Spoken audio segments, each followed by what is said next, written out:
I'm Eric McNulty. I'm a member of the Reservoir Advisory Council. We're working to build a more sustainable leadership culture.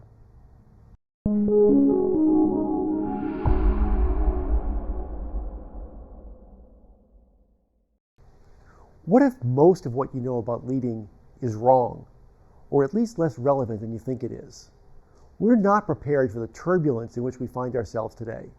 So-called leaders seem unable to unite people to meet the daunting challenges we face. You see, a lot of what we teach about leadership is still rooted, explicitly or implicitly, in thinking that is 150 years old. Most of what you read or hear or watch uses the individual as a unit of analysis. I want to suggest a different path forward. Stop thinking of individual leaders and embrace communities of leading. That's leading as a verb, as thinking and actions that foster change.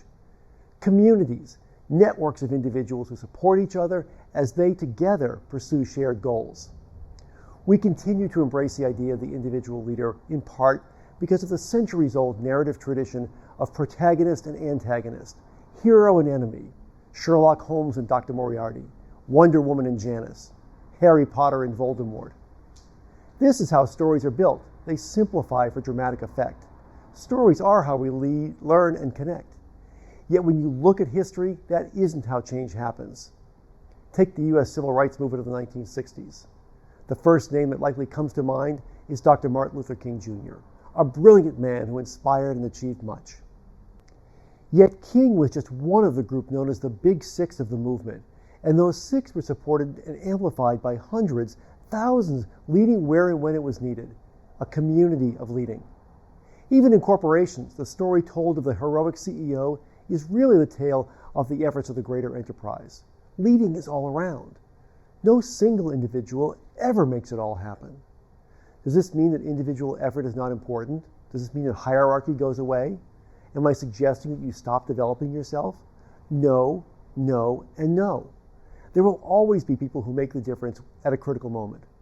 Hierarchies exist throughout nature and have their purpose.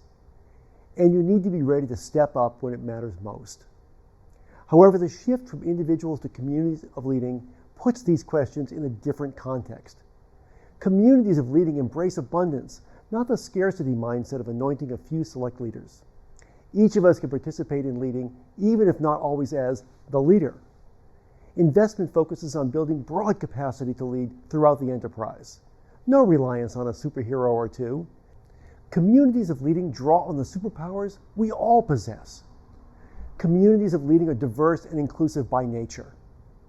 When everyone is invited to join in leading, each person can contribute to the best of their abilities. The biases so prevalent in picking individual leaders fade because they are simply less relevant. Leading is an activity, not an elevation in status. Communities of leading call on each of us to be our best selves. When seen as a multifaceted process, leading offers many roles to play: visionary, strategist, logistician, tactician, communicator, and yes, follower. Each is essential. Leading is seeing that change needs to happen and doing something about it.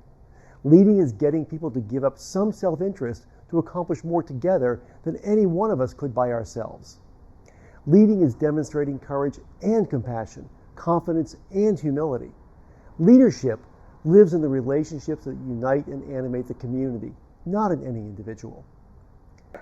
These are turbulent times, and that can be distressing until you look with open eyes and an open heart. Every day, every place on this planet, people are leading toward a better future. In business, government, and in nonprofit organizations, people are taking action to make a difference. I encounter them wherever I go. Thousands march for the environment, for justice, for peace.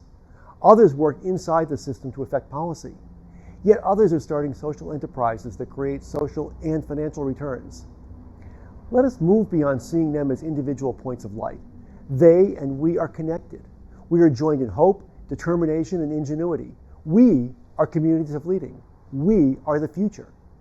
The leaders we're waiting for are to your left and your right, in front and behind. They're you. Let's start today embracing the abundance and diversity of this community. Let's tap into our collective wisdom, expertise, experience, and energy. It starts right here, right now. Let's lead.